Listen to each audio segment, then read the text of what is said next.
Bueno, abrimos esta nueva conversación de la Universidad del Futuro hoy, una mañana lluviosa, acá en Bogotá. Está bien fría y hoy estamos con Estela Quintar, una mujer pues que tuve la oportunidad de conocerla primero por voz de Hugo Semelman en Manizales a principios de siglo. Y bueno, ya hace unos pocos meses ya conversando con ella. Y bueno, en lo poco que te he conocido, pues he escuchado como, admiro mucho el valor de la escucha que tienes Mm. y tu presencia que es muy amorosa y que ha inspirado a muchas personas, pues educadores y gente de la cultura con tu pensamiento. Así que bienvenida, Estela, que conversemos un rato. Bueno, dos cosas. Primero, agradecerte y recién te decía toda conversa, hay una frase de Maturana que me encanta. Conversar es versar con otros, es hacer verso con otros. Y bueno, sé que vos estás muy vinculado al arte. Ahí te veo a veces en Facebook Ujú. con música. Y entonces espero que estos versos que hagamos juntos sea suave y bonito para vos, para mí, para todos los que nos escuchen. Em, Y a mitad Bonito de este es, año sí. nos vimos que estábamos acá en Bogotá en la editorial Prosa del Mundo Ah, hablando de un libro que está acá, que lo tengo acá en mis manos, que se llama Cauce y Río, Poéticas del Presente en el Pensamiento de Silvia Concicás, Estela Quintar, Raquel Gutiérrez, Yayo Herrera, y bueno, también para hacer honor a que es un libro de conversaciones y que es algo que, como decíamos antes de arrancar, qué bonito empezar a darle como un valor a eso de la escucha y de la conversación con otros, también como un espacio también de aprendizaje con estas herramientas que tenemos hoy, pero o sea, venimos mucho de culturas y por lo menos yo que vengo de Manizales, una cultura muy desde la palabra, desde la conversación, una ciudad pequeña que permitía mucho como encontrarse uno con los otros sin tenerse uno que ponerse como cita, sino como que era muy lindo eso. Yo me di cuenta después cuando llegué acá a Bogotá, eh, pues todo lo que me influyó a mí en mi forma de sentir y de pensar el haber vivido allá. Entonces me gustaría un poquito por ahí que empezáramos un poco a compartir un poco a partir de tu infancia también y de tu entorno, cómo eso te marcó en tu sensibilidad y en tu vocación también por estar en la educación. Me gustaría empezar un poquito como por esa conversación. Claro. Bueno, me encanta que traigas a la conversa a Manizales y a esos tiempos bonitos en los que había mucha actividad sensible, ¿no? Mucha actividad. ¿Cómo está, señor José? Pase, pase. No, me lo olvidé anoche. Perdón, perdón. Sí. Disculpas. Me encanta que hayas traído las montañas de Manizales en esa época tan hermosa. Em, a Hugo le encantaba, a Hugo a Hugo Semelman ir a Manizales por la sensibilidad que recorría las montañas y vos perteneciste, tengo entendido, a un grupo de mucha sensibilidad em, y de mucha valor de la vida, diría yo, desde la cosa sencilla, de la cosa cotidiana. Y yo creo que en esta época eh, cada vez se hace más necesario volver a ese retornar al origen de la palabra, pero de la palabra dulce, de la palabra buena, de la palabra de aceptación del otro, de la realidad. Em, Porque bueno, estamos viviendo tiempos, hay algunos historiadores que hablan de un cierre de era, ni siquiera de ciclo, de era. Y yo creo que estamos transitando hacia una nueva era. Desde muchos lugares hay este mensaje, ¿no? desde las cosmovisiones y cosmovivencias de los mundos eh, no occidentales o no occidentalizados de la ciencia, ¿m? De la ciencia legitimada y de la no legitimada. Hay muchos datos de la misma Tierra que se está quejando de la desterritorialización que vivió ella misma en todo el siglo XX, bueno, toda la modernidad, ¿no? Entonces creo que, que, que, que el mismo devenir de la historia nos está empujando, no porque haya premoniciones, ni porque haya, este, no sé, eh, voces autorizadas que digan que estamos en final de era, sino porque la misma Tierra, nosotros mismos, estamos en un agotamiento de sistema social, de sistema cultural, ¿no? Eh, en en este falso self construido por las distintas formas de manifestación del capitalismo, ¿no? Del capitalismo totalitario, diría Hinkelammer. Entonces, actualmente estoy trabajando en IPECAL, en el Instituto Pensamiento y Cultura en América Latina, que es un proyecto que creamos con Hugo Semmelman y otros intelectuales latinoamericanos, justamente con la apuesta, porque bueno, yo vengo de una generación que sí creía en el futuro, había futuro, mal, bien, ¿no? Pero apostábamos por futuros más justos, más, más vivibles para todos, ¿no? Ya sabemos todos que a partir de los 70, más o menos, mediados de los 60, empezó todo un proyecto moderno, capitalista, que fue tomando distintas formas, ¿no? Pero en esas distintas formas ha ido calando, ¿no? Un olvido del sujeto, entre comillas, olvido. El sujeto no se puede olvidar. Lo que estoy tratando de decir, una constante, eh, una constante tarea, ¿m? Y ahí tuvo mucho que ver el sistema educativo.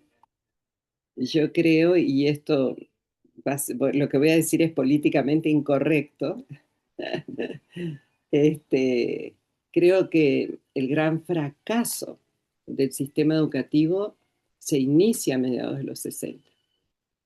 Hoy tenemos un sistema educativo totalmente eh, desfasado de la realidad. Sí, siempre lo fue, pero en este tiempo el desfase es trágico, diría yo. Y de alguna manera el pensamiento progresista a través del sistema educativo contribuyó muchísimo a su propio fracaso, ¿no? Eh, y, ¿Y por qué digo esto? Porque, porque el sistema educativo sigue funcionando como en el siglo XVIII, ¿no? Y nos han pasado muchas cosas. Agravado, o sea, como en el siglo XVIII, en términos de dinámica, de estructura, de institucionalización. Pero hemos pasado por distintas manifestaciones del capitalismo totalitario. Eh, a mediados de los 60 surge todo esto que sabemos del neoliberalismo. Pero después surge, y voy a tomar a Diego Ahumada, que es un trabajador de la cultura, que trabaja también con nosotros. Él hace como un recorrido de la historia del capitalismo, tomando algunos autores como Varoufakis, eh, como Bifo Berardi, ¿no? Y él dice, bueno, nos quedamos con la idea, siempre nos quedamos, eh, o por lo general nos quedamos con, con lo que nombramos a posteriori. pero no vamos acompañando el movimiento de esto que vamos nombrando. Entonces, el capitalismo totalitario, ¿eh? que tuvo, digamos, una manera de producción, antes de los 60, después de los 60, y particularmente a partir de los 70 empieza este proyecto que tiene como objetivo fundamentalmente al sujeto. Al sujeto que es el que construye el mundo de la vida. O sea, las políticas, las grandes, ¿no? Hay que ver lo que pasó en Argentina con este ejército del cielo que le llamó Milei, que son miles, creo que son más de 10.000 jóvenes eh, que trabajan inventando realidades a través de las redes. ¿No? Y eso está documentado, ¿no? En este momento no tengo exactamente la cifra y la cita, pero la puedo conseguir porque está en alguno de los textos que he escrito. Entonces, eh, eso da cuenta, lo mismo que, bueno, la misma foto de Trump cuando ganó, ¿no? Que ya no están eh, los, como estuvo en la época de los 30, o sea, cuando se instala incluso el Estado-Nación, el ejército, la ley, eh, la educación. ¿No? Ya no son esos personas, los políticos. ¿No? Después vinieron, porque ahí había un ideario de formar al ciudadano, necesitábamos ciudadanos. ¿No?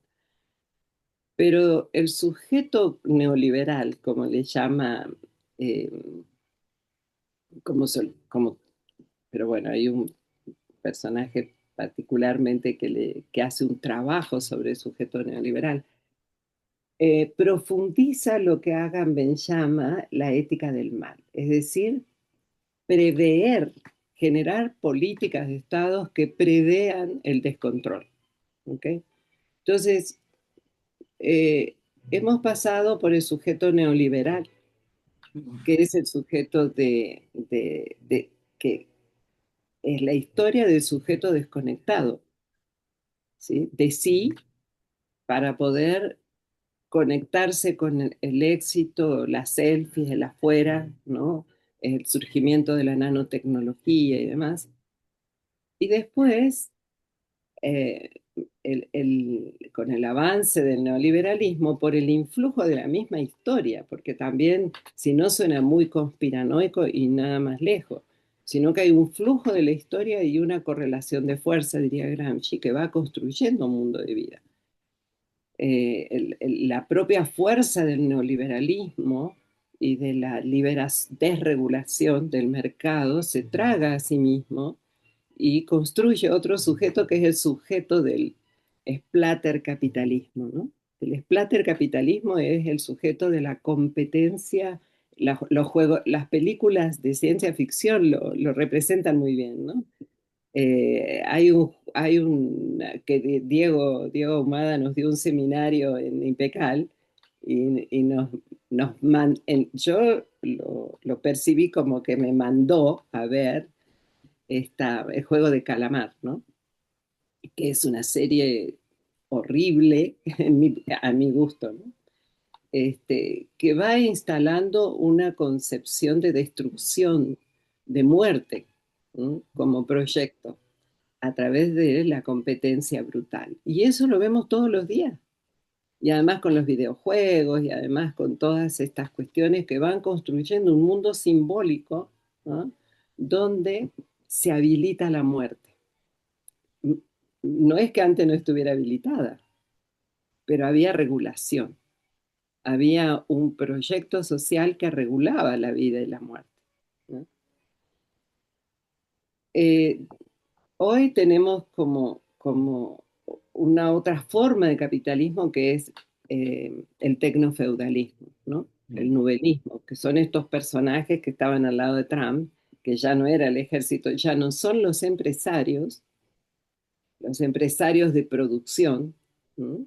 Sino que son los empresarios de la nube, Bezos, del Amazon famoso, de Musk, bueno. ¿No? Entonces, eso va dando cuenta se va reflejando geopolíticamente unos movimientos fundamentalmente de construcción del sujeto, y hoy estamos frente a lo que en IPECAL llamamos sujetos diluidos, a- por la sobreinformación, o sea, no se sabe qué es verdad, qué es mentira, hay una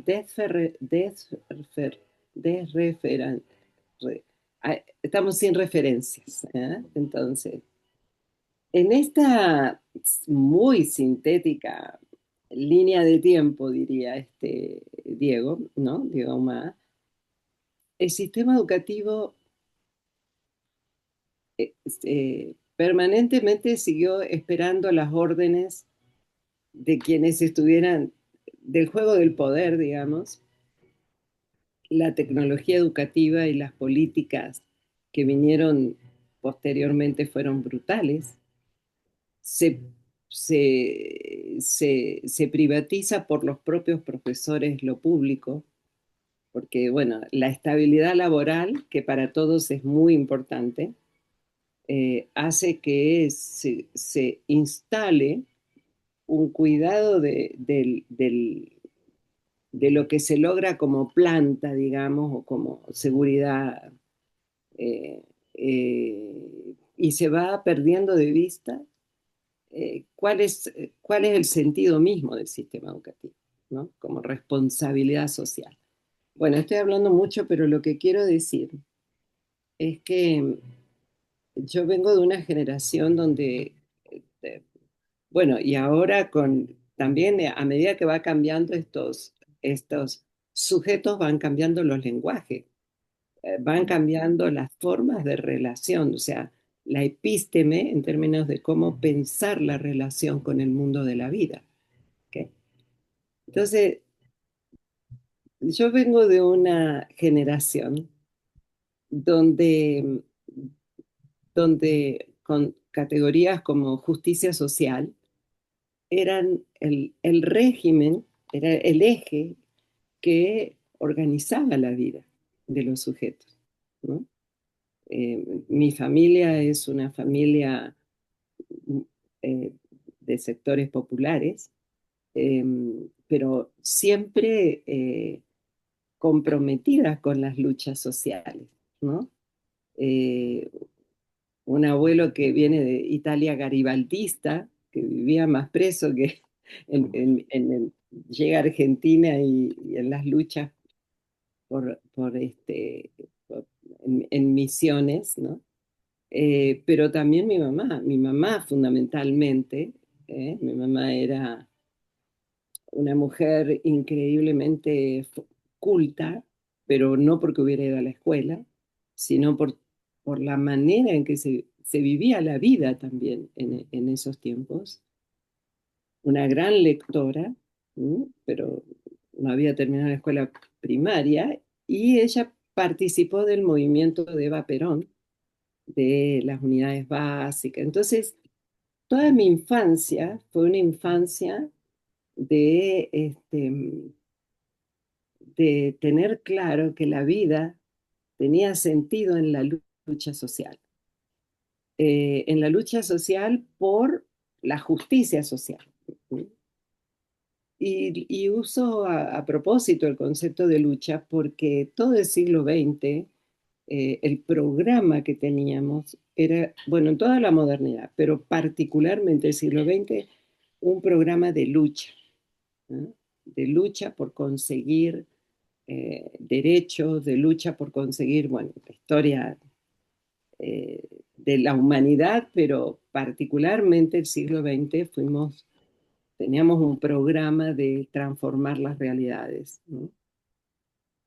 A partir de la lucha, de tomar el Palacio de Invierno, ¿eh? Dirían algunos. Eh, yo creo que ese programa ya no tiene sentido. O sea, la lucha creo que eh, es, es la germinación del pensamiento. Si hay algo que el orden dominante a través de esta línea de tiempo ha hecho fue despojar a los sujetos del pensamiento. Y el sistema educativo estuvo al servicio plenamente de este objetivo. En la escuela no hay pensamiento, en la escuela hay contenidos y temas. Por eso la investigación es hipotético-deductiva. No hay conversación, no se enseña a conversar, se enseña a competir, se enseña a- el- en todo caso, por práctica, a un pensar indexado, ¿eh? A un pensar siempre de lógica de interés, siempre de deseo de estar incluido en el que más tiene. ¿Mm? Pero eso implica una escalera, ¿eh? De abandono constante y de despojo subjetivo y colectivo. Entonces, claro, eh, toda mi infancia fue una infancia de pueblo sencillo, ¿m?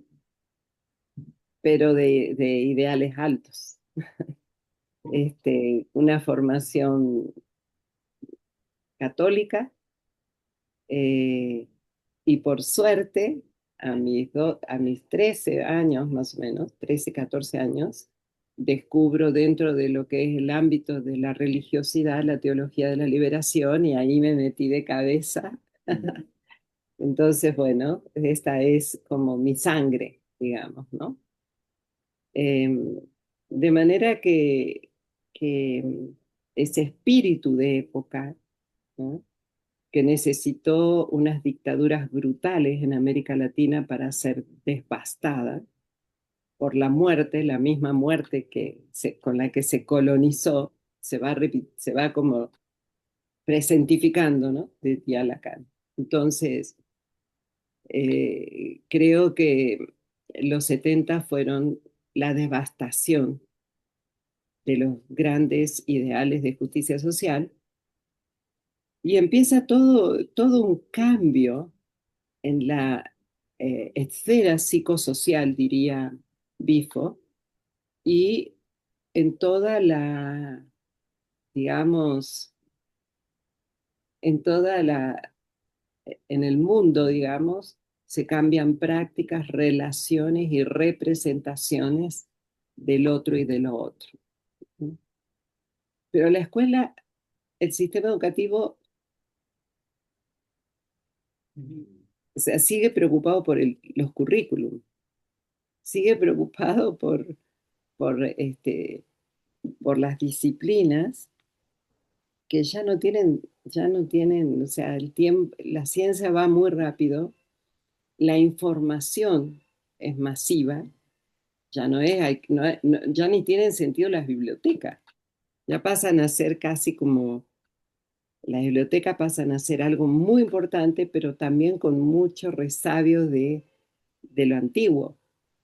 ¿No? No se van a desaparecer los libros, por supuesto, pero lo que digo es que hay otro alfabeto, ¿no? Un pensamiento algorítmico, todo es un byte, todo. Entonces, cuando nosotros nos encontramos con mis compañeras en Argentina, antes de los 70 en plena dictadura, yo trabajaba en preescolar, empezamos a pensar formas para, para enseñar a pensar a los pequeñísimos niños de preescolar. Yo trabajaba con niños de 3 años, eh, para pensar si lo que se estaba haciendo, si lo que se hacía cada día estaba bien, en la esperanza, y ahí sí empezamos a construir el paso de la militancia y de la lucha al semillear, como dicen en Colombia,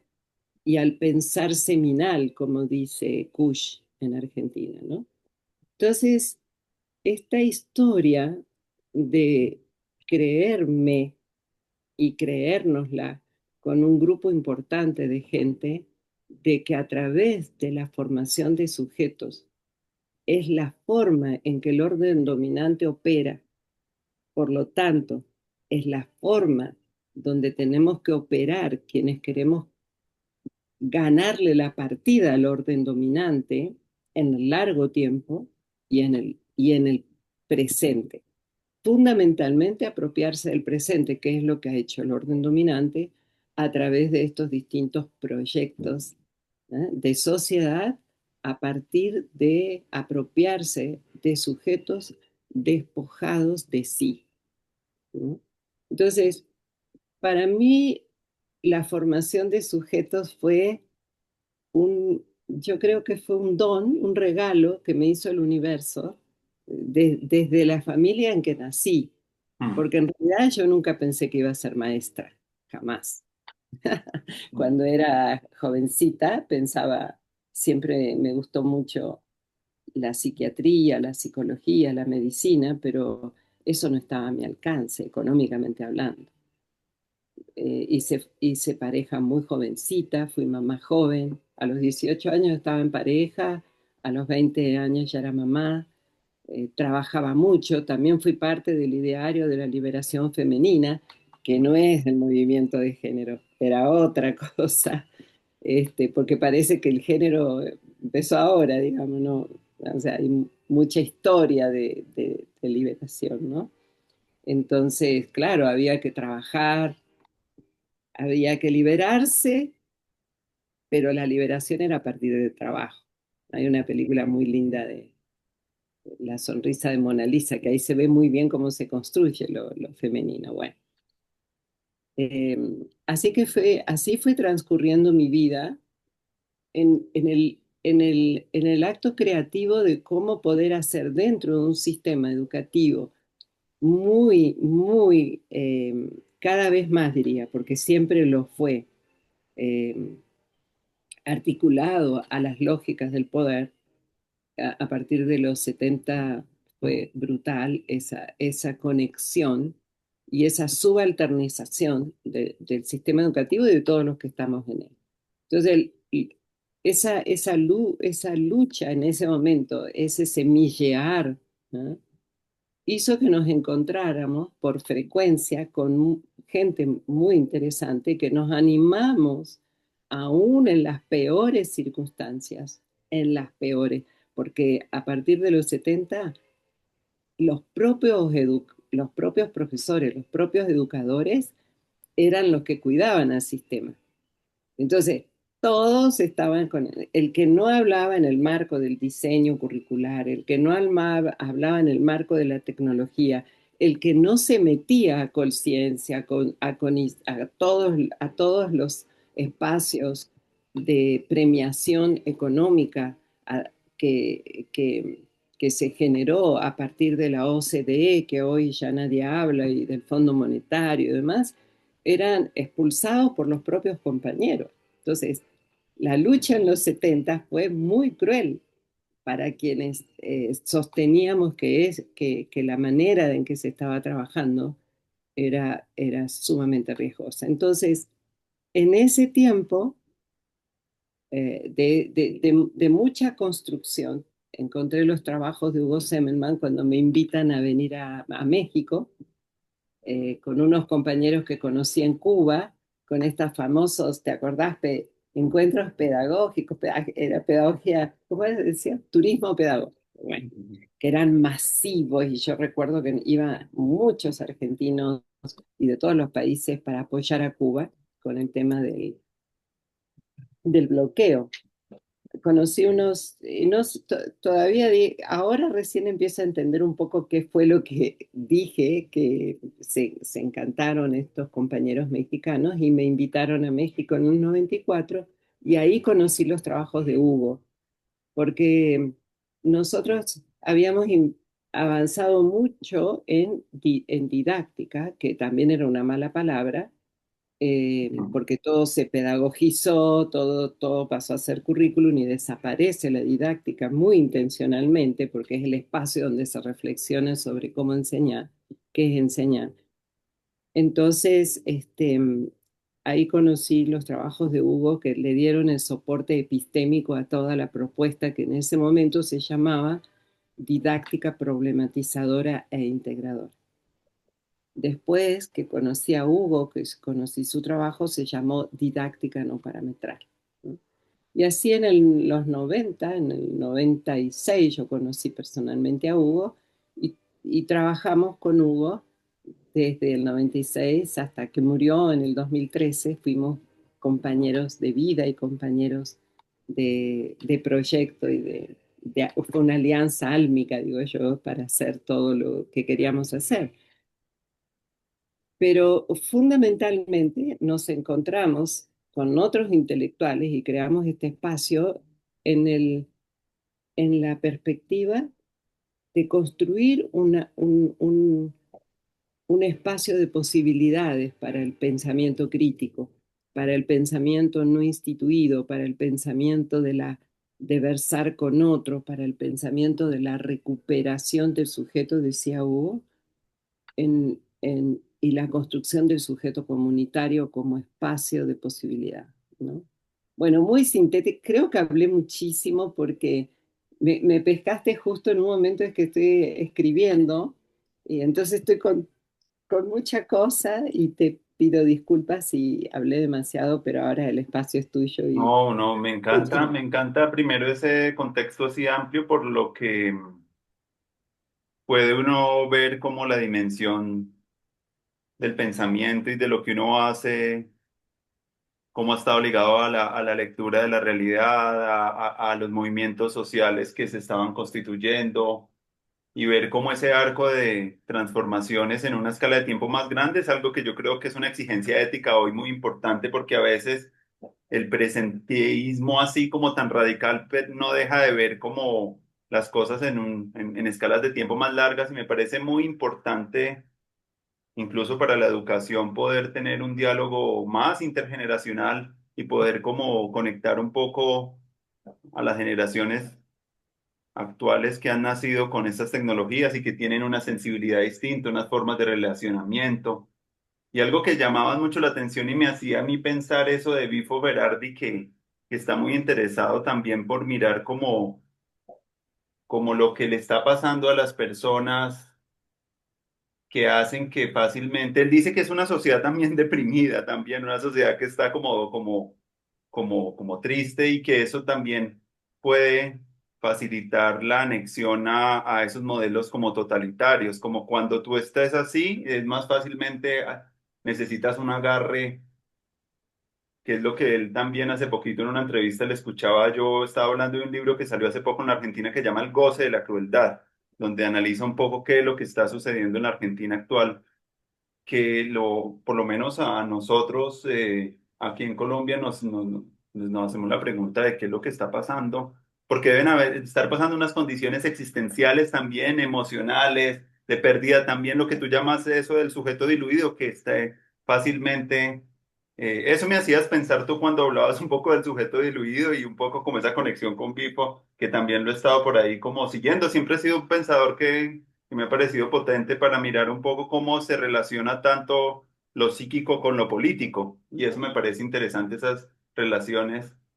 Y también me hacías pensar en lo que hablabas, que también te agradezco mucho ese contexto de también cómo en ciertos momentos, cuando yo empecé a tener primero mis reflexiones en la pedagogía, que fueron allá en Manizales, de una manera muy libre, no tanto porque estuviera estudiando eso, sino por una necesidad de pensar algo que no estaba funcionando bien en la educación de muchas personas y cómo esa necesidad de darnos otra formación nos hizo pues constituir mucho colectividad, que eso me parece muy bonito y una semilla de algo que en vez de nosotros irnos a atacar algo de una manera frontal, lo que hicimos fue constituir como redes de conversación, de pensamiento y empezar a reflexionar en grupos pequeños sobre nuestras realidades. Y eso fue como una de las cosas que yo más como agradezco hoy de mi propia formación y eso también lo que quiero hacer con la Universidad del Futuro ya en otra escala es seguir un poco esas pequeñas semillas que se dejaron fundadas en esa construcción que tuvimos de conversación, de invención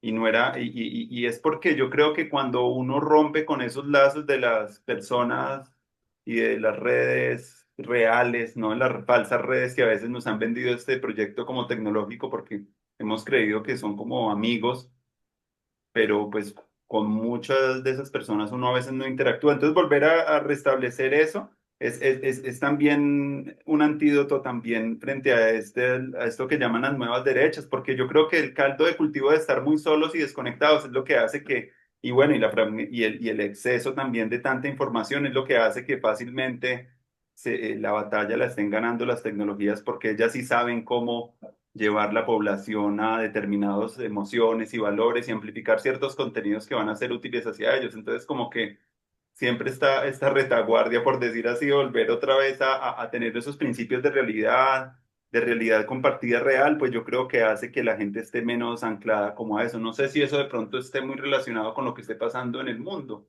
pero sí tengo mucho la impresión de que después, desde hace unos años, las tendencias en los últimos informes globales de salud mental muestran que había un deterioro y también de las libertades en el mundo, como que ha habido también, en este caso del capitalismo, también un asunto de la salud mental que está conectada y que me parece a mí pues emblemática y sintomática. En la pedagógica hemos tenido también una reflexión muy amplia sobre eso porque es como una situación de época bien particular la que estamos viviendo y hay pocos espacios donde como todo está una realidad muy mediada, hay pocos espacios realmente para digerir tanta complejidad y esa complejidad nos resulta desbordando y tiene unos costos muy altos para la vida de las personas. Bueno, eso me hacías tú pensar con todo lo que tú como que acabaste de abrir. Me gusta la primera entrada es porque tú también ahí resolviste muchas preguntas que yo ya tenía antes para hacerte, entonces me parece muy chévere que pero ahorita siguiendo por el camino de Hugo, que por ahí fue que tú lo anudaste, me gustaría es que,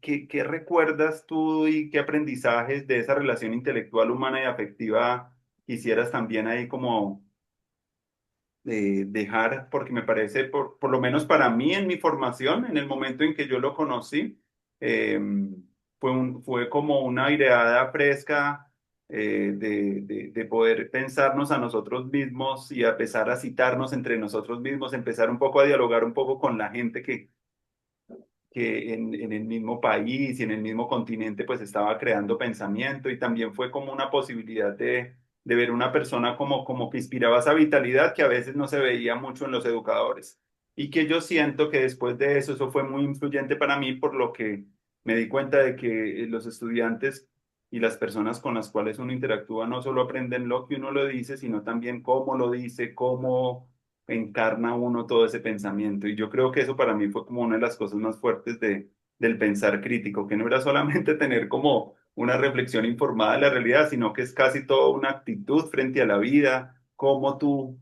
resuelves tus problemas, cómo tú te paras frente a la realidad y eso realmente es lo que realmente siento que se resulta aprendiendo con mayor facilidad más que un contenido. Entonces eso fue para mí como el aprendizaje con Hugo y yo por eso eso fue por allá en el 2002, 2003 y desde eso pues nos hizo también tener un viraje porque imagínate que en Manizales lo que estaba de moda en ese tiempo mucho era el pensamiento posmoderno europeo. Claro, Eso fue como la primera cosa, estábamos incluso, habían traído a Gianni Battimo a Manizales, era como una serie de pensamiento, pero ese pensamiento le faltaba, era como esa vitalidad que Hugo trajo y para nosotros fue como, wow, qué chévere como alguien, y recordándonos también a Arturo Escobar en ese momento que en Manizales muy poca gente lo conocía, entonces fue claro. como un llamado de atención a como, bueno, ¿dónde es que están ustedes? ¿Cuáles son las metáforas de América Latina? ¿Cuáles son los lenguajes con los cuales ustedes están construyendo lo que están construyendo? Y fue siempre una actitud mucho de escucha frente a eso y eso para mí fue como el maestro en eso sin tener que pasar por una academia, fue como encontrar personas así como con esa vitalidad y con esa capacidad de, de, de advertirnos como que nosotros teníamos algo ahí que teníamos que descubrir por nosotros mismos, no que lo teníamos que encontrar pues por allá afuera, sino que era un llamado como a, bueno, ¿ustedes dónde están? Y fue como un asiento, lo que llaman las culturas ancestrales, como asentar, asentar es como poner también erguir su subjetividad, tú no te puedes erguir si no tienes tu propio asiento. Y ya después cuando vine a Bogotá, pues encontré también otros referentes y otras comunidades que ya estaban como trabajando un poco más desde un pensamiento más desde estos lugares y círculos de palabra, muchos los círculos de personas que estaban empezando a hacer los diálogos como con lo urbano y lo ancestral. También empezó a darse mucho en el 2010 por acá en Bogotá, con muchas personas interesadas en mirar desde qué linajes estamos a nuestro pensamiento y preguntarnos un poco como por las prácticas también espirituales, fue algo que yo aprendí acá, que no lo tuve en Manizales. Manizales esa reflexión no fue tan directa. Entonces ha sido bonito y Estela, pues por donde quieras compartir y continuar un poco la conversa ahí, un poco también hice mi encuadre vital de cómo ha sido, pero pues por donde quieras tú seguir la conversación. Eso, Qué maravilla. eso fue lo que me encantó escuchándote, porque das cuenta del fluir de la vida y lo decís así como desgajado, pero lo decís. El fluir de la vida es el fluir de la existencia, de la escucha de esa existencia, como con Hugo, ¿no? Y el escucharse a sí mismo, porque vos vas haciendo un despliegue de ese fluir y estás hablando de un sujeto y una subjetividad de época. Por ejemplo, cuando hablas de Manizales, de los grandes, ¿no?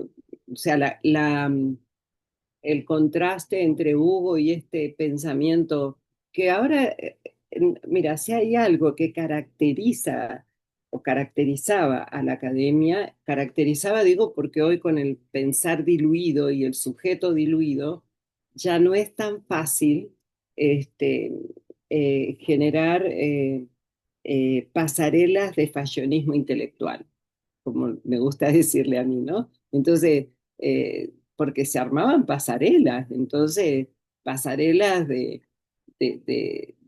autores que se ponían de moda, porque eso es lo que caracterizó esa época, la moda, ¿no?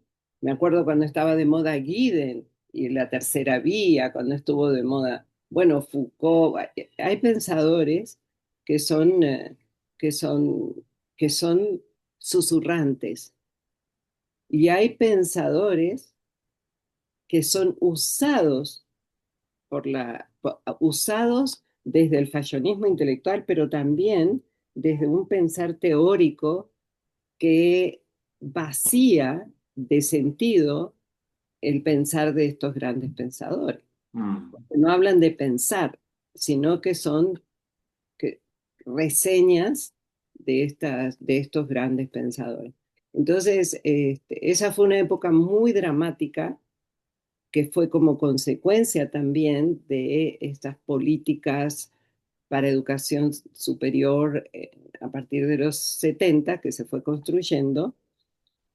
Y después decís, como un encuentro que no está, que estuvo siempre, porque pudiste ver el contraste entre ah, gente como Hugo, que trae la vida, que trae la escucha, que mm, no trae el falso self del intelectual, sino que trae la conversación, la mm, escucha, el acercamiento.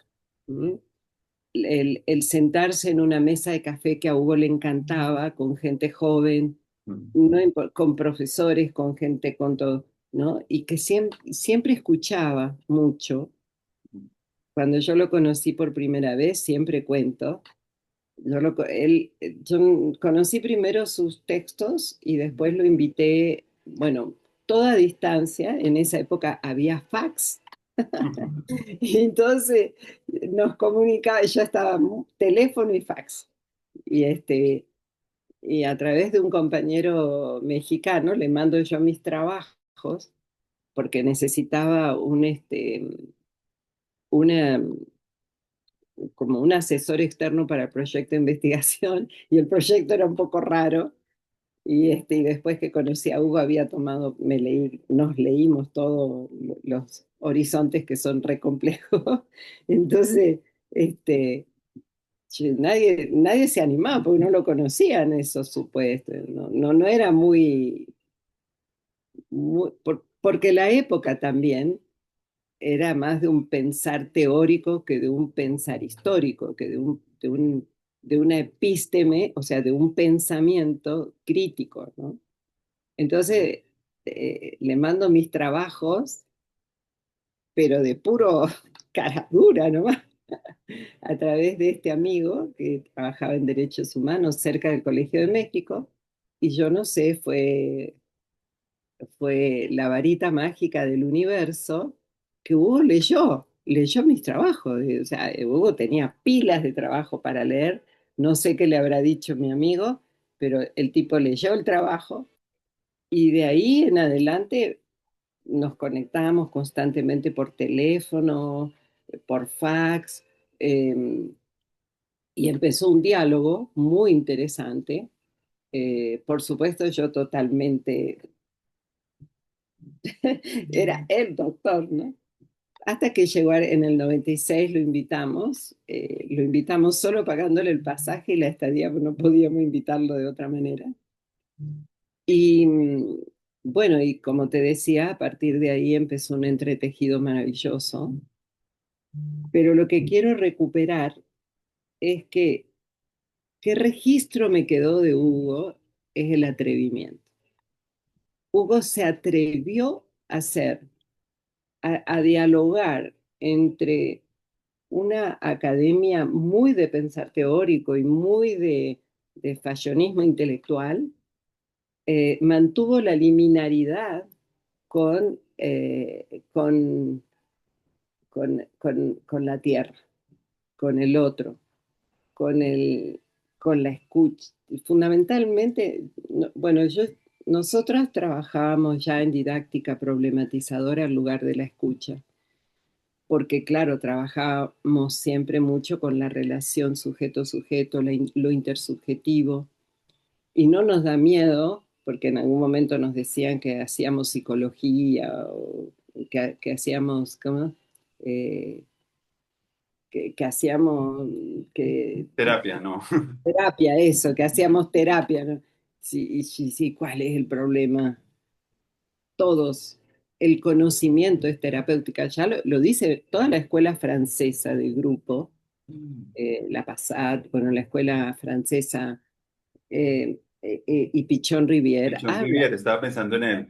sí, tal Él fue cual. como muy influyente en el pensamiento de Hugo, siento yo. Sí, bueno, todos estos pensadores críticos, eh, empezando por el neomarxismo, Mm, Husserl, Dilthey, ¿no? Todos estos, bueno, Freud, ¿no? Ricoeur, bueno, Marx. y, bueno, Hugo era marxista, era neomarxista, digamos, ¿no? Castoriadis, todas estas, Hannah Arendt, todas abrevan de la misma fuente, bueno, toda la escuela de Frankfurt, y al abrevar en esa fuente, tienen conceptos y categorías que les encuentran, ¿no? Entonces uno dice, uy, esto es parecido a, nunca es lo mismo, bueno, nunca, en general no es lo mismo, sino que son recreaciones historizadas, por imperativo de la misma postura epistémica crítico-hermenéutica de conceptos y categorías de grandes pensadores. Entonces, Pichon Rivière se acerca muchísimo a, a Semmelman, pero porque toda la propuesta pichonana de psicología social, como también puede ser este otro hombre, ay, se me fue el nombre, el psicólogo que trabajó, que es colombiano, que trabajó mucho en bueno, ya me voy a acordar, bueno, este, se tocan porque son partes de un mismo proyecto de pensamiento, no de contenido mm, solamente, es de pensamiento. Y el pensamiento tiene otras exigencias que no es la memorización mm, de teorías, ¿no? Sino que es priorizar la relación de conocimiento, relación con el mundo de la vida y ahí buscar la pertinencia histórica de aportes de los clásicos. Entonces, Pichon Rivière, para volver a mm, él y a toda esta escuela francesa y demás, hablan de que el conocimiento, que la conciencia como conocimiento es terapéutica, es sanadora, mm, porque todo acto de conciencia transforma al sujeto y su subjetividad. también lo decía. Por eso decían que Freire hacía, este, era como también una apuesta de terapia con los campesinos. Cuando un campesino se da cuenta que no es porque el patrón lo haya mandado Dios, eso sana su vida porque transforma, lo libera, amplifica su ángulo de mirada, diría uno. Entonces, eh, lo que Hugo me deja, porque claro, en aquella época, sobre todo en Argentina, Argentina es pasional. Entonces, como México también, ¿no? Mm. Todos somos pasionales, eso es parte de nuestra naturaleza, pero digamos el fanatismo, así como con el fútbol. Entonces, eh, todas las políticas de los 70 en América Latina y en algunos países más que en otros fueron tomados, pero como la defensa de la vida.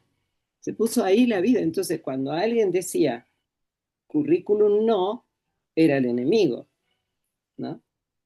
Entonces, eh, siempre digo que siempre lo digo con mucho, con mucho amor, amor del grande, ¿no? Y amor también del íntimo. Eh, Hugo me miró Mm. y yo creo que el ser mirado es el regalo más grande que uno puede recibir, sobre todo cuando uno es rechazado o cuando pasa. Hugo también era el loco, porque hablaba distinto, se comportaba distinto, pero sabía como liminarmente trabajar con lo instituido, ¿no? Porque era un hombre de su época. Él era un hombre de su época. Él se formó en el marxismo, se formó en un pensamiento muy eurocéntrico, teórico y eurocéntrico. Cantaba, o sea, era parte del mundo revolucionario de antes de los golpes de Estado y post golpes de Estado, amigo personal de Allende. Entonces, era un hombre de época, entonces tampoco podía, él era de la izquierda chilena, mucho más, mucho más orgánica y mucho más estructurada, perdón, ¿no? Yo vengo de una raíz mucho más desordenada, ¿no? O sea, toda mi formación fue desordenada académicamente, ¿no? No llevé un orden Mm. y estoy feliz de eso, porque eso, como decís vos, en el fluir de la vida, Mm. uno va aprendiendo con lo que se va poniendo en relación, como lo hiciste vos, en Manizales, con ese tiempo, con esa instancia, con ese momento histórico que te trajo cosas interesantes, pero no te quedaste ahí, te permitiste en ese fluir llegar a Bogotá y abrirte a otras cosas. Eso es lo que nosotros defendemos. Por eso la propuesta de Semelman y la didáctica no parametral son propuestas muy existencialistas Mm. desde una perspectiva crítico-hermenéutica, ¿no? Pero entonces, este atrevimiento, atreverse a pensar, Hugo dijo cosas en su momento que si uno las lee ahora, se pregunta cómo se animó a decirlo. Mm. Ese texto de la historia de la política para mí es un texto maravilloso, al cual regreso siempre. O esto que vos decís, la reducción que hace el sistema educativo en disciplinas y en el presentismo, no en una lectura del presente, que es otra cosa. Hugo hablaba de totalidad. El concepto tenía una matriz, ¿no? Totalidad, potencialidad, ¿no? Todas estas historicidad, perdón, Mm. articulación, eran conceptos muy contradictorios o sea, él trabajó siempre con un pensamiento articulado, eh, en- y eso ya es revolucionario, porque articular cosas diferentes Ujú. es un esfuerzo del pensamiento para poder comprender algo que te incomoda. Vos trajiste ese concepto de incomodidad, ¿no? Ujú. Algo que no está funcionando, dijiste. Cuando vos empezaste a trabajar en Manizales, en la búsqueda de comprensiones de algo que no estaba funcionando. ¿Eh? Y te fuiste acá y te fuiste allá y fuiste encontrando gente curiosa como vos, pero también generadora, ¿eh? De pensamiento, y eso abrió caminos, ¿no?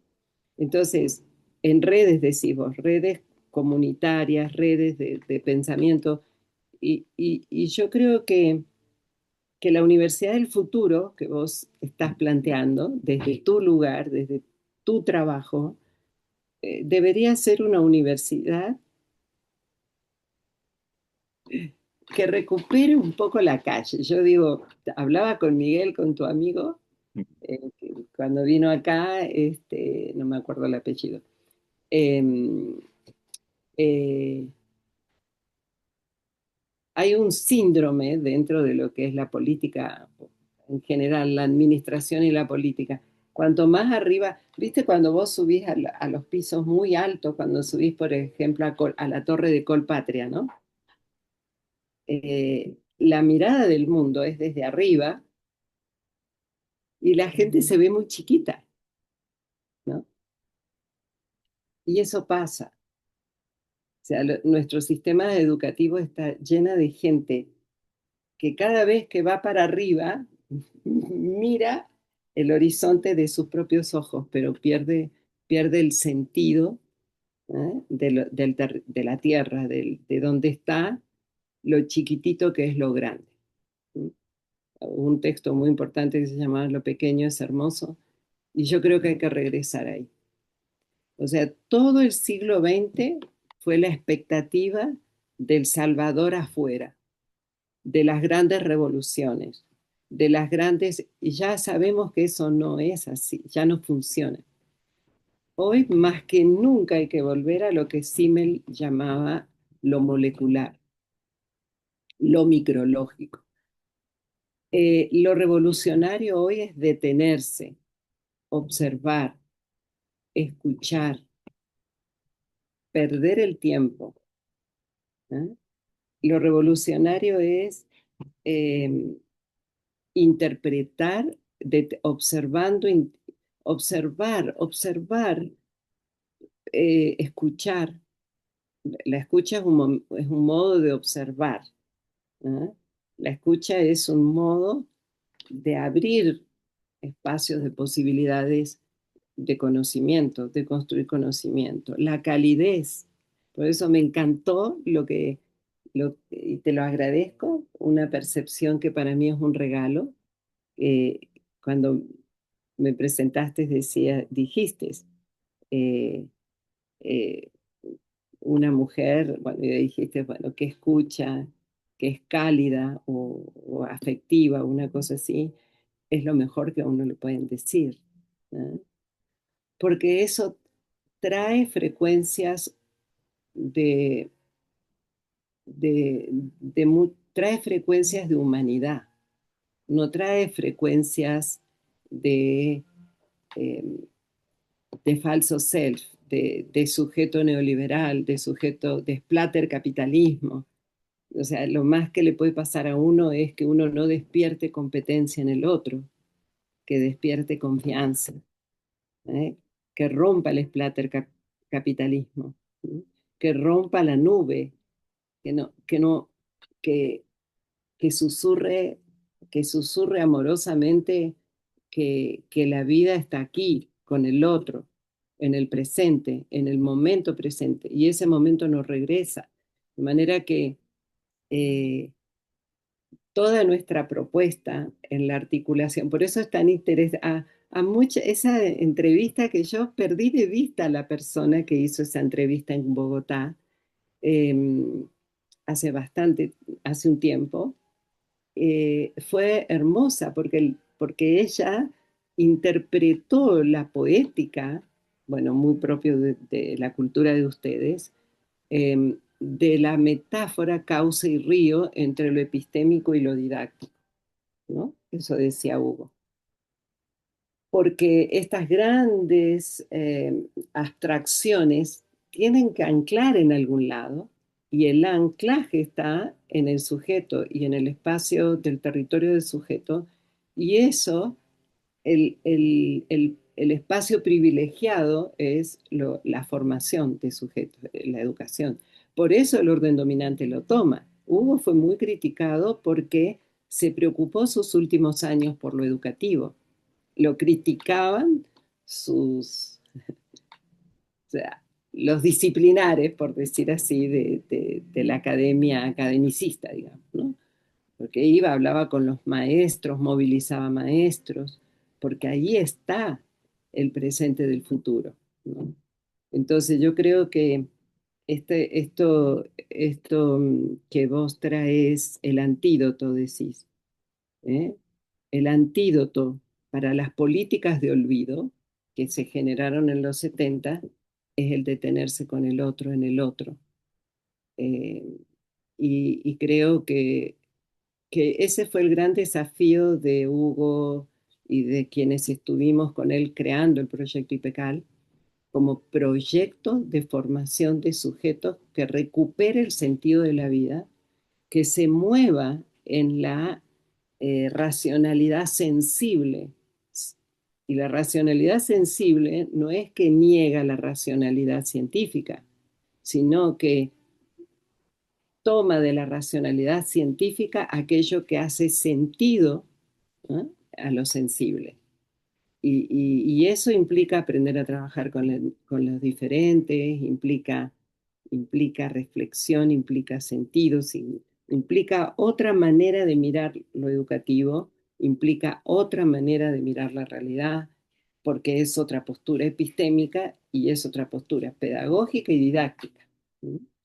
Entonces, bueno, creo que hablamos un montón, Andrés, creo que espero no haber sido muy abstracta porque, como te digo, estoy en un momento de escritura y entusiasmada, entonces uno comete el error a veces de colocarse demasiado en esto que le apasiona y que está escribiendo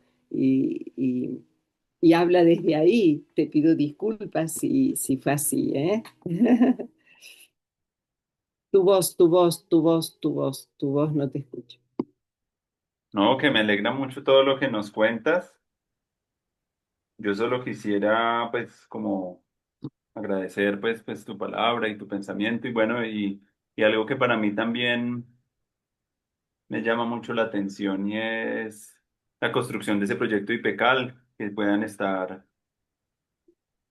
pues sirviendo como plataforma para los posgrados, porque yo recuerdo en ese tiempo cuando yo estaba en Manizales, eso hasta aún estaba como todavía andando como en idea, pero me encanta que ya sea un proyecto que ya lleve unos años, pase gente tan bonita por ahí, con ganas de construir también cosas nuevas y me siento muy contento también de estar participando en el proyecto. Entonces, eso por un lado y siento mucha alegría también por ver esas, cierto, esas emergencias educativas, porque de esas son las que venimos y me gusta mucho que estén ahí marcando esa diferencia frente a una educación tradicional que después de pandemia pues se ha visto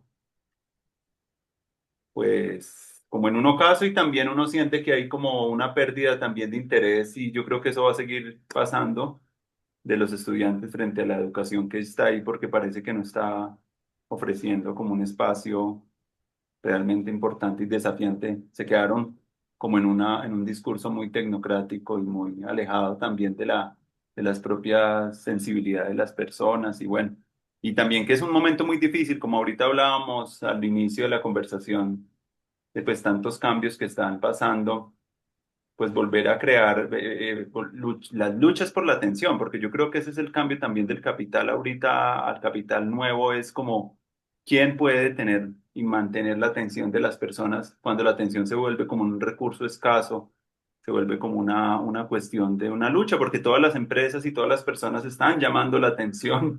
Entonces, como que en ese anhelo de ser escuchados, ahorita tú lo decías, y eso es algo que tiene que ver con el amor y que me gustó mucho como lo decía, cuando alguien pues ve en ti algo que otras personas no ven, eso es una cosa mágica y hermosa, y eso es lo que hace también, pues uno como maestro en los espacios educativos, como ver en las personas algo que está ahí, pero como hacer como que haya esa resonancia entre uno y el otro para que ambos se resulten estimulando mutuamente y es algo que tanto en el amor como en la pedagogía yo lo siento muy, muy fuerte.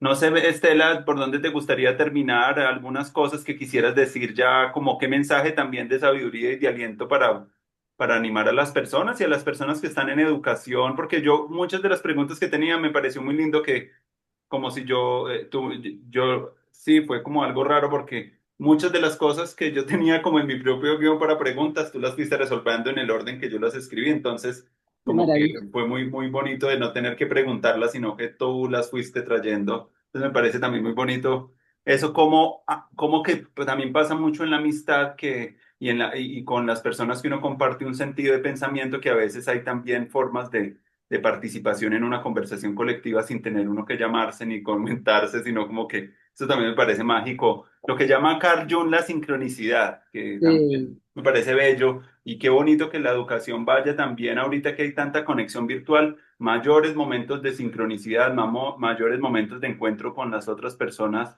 desde otros lugares y no solamente a través de, ¿cierto? Como que parece que este mundo tecnológico nos está advirtiendo potencialidades también ocultos en nuestras propias capacidades de conectar con nosotros y de conectar con ideas y de inspirarnos mutuamente en esta red sensible en la que hacemos parte. Entonces me parece muy bello, Estela, este cauce y río de la conversación que tuvimos y bueno, muy ay, qué contento. Palabras lindo. finales que quieras compartir. Sí, qué hermoso lo que dijiste. Una vez en Medellín, una compañera, Lía Córdoba, que estaba liderando un proceso de formación en algo que se llamó Nova, creo. Un proyecto que se llamó Nova, algo así. Me hicieron varias entrevistas. Pero en una de las preguntas me preguntan eh, eh, cuáles habían sido mis maestros más importantes, ¿no? Y por qué. Y entonces me acuerdo un poco lo que vos dijiste ahora. Eh, los maestros que más recuerdo, ¿no? Son los que me miraron. Y Hugo ha sido un gran maestro. Y tuve otros en la escuela básica, pero recuerdo una y así. Yo creo que esto que vos decís como acto de amor y amor como práctica política, eh, empecemos a mirarnos. Mirarnos es un portal a lo posible. Sonriámonos más.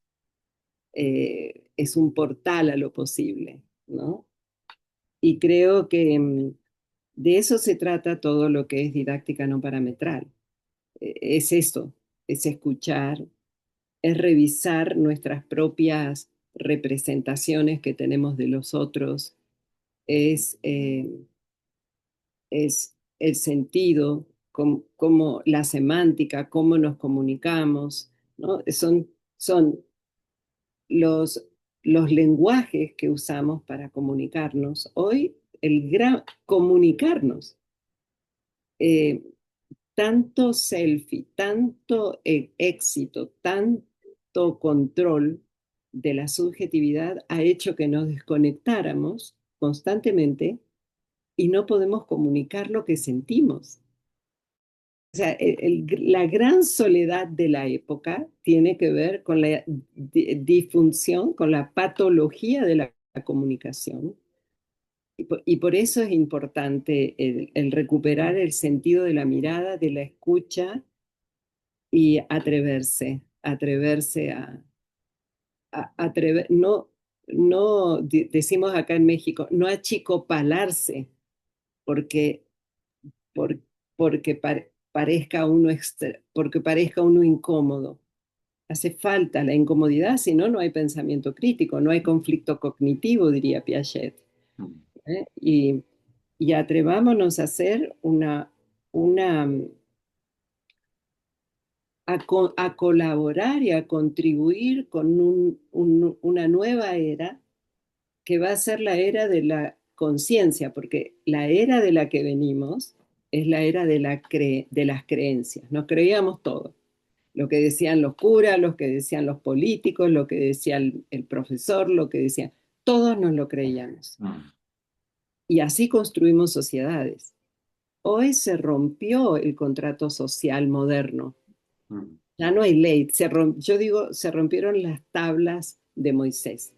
¿Eh? ¿No matarás? Oye, hay que ver Gaza, ¿no? Es un extremo, pero lo cotidiano, la gente, la muerte, matar al otro no es ya no es novedad, ¿no? Simbólicamente o físicamente. Por eso digo las tablas, ¿a dónde va uno a quejarse? Tiene miedo de ir a la policía porque está, o sea, tiene miedo al narco, o sea, tiene miedo en la vida cotidiana porque el narco le pide plata para poder sostener su negocito. Pero si va a denunciarlo a la policía, sabe que la policía puede estar coludida. Entonces, ¿a dónde va uno con toda esta creencia en la institución, en las instituciones? Ya se terminó.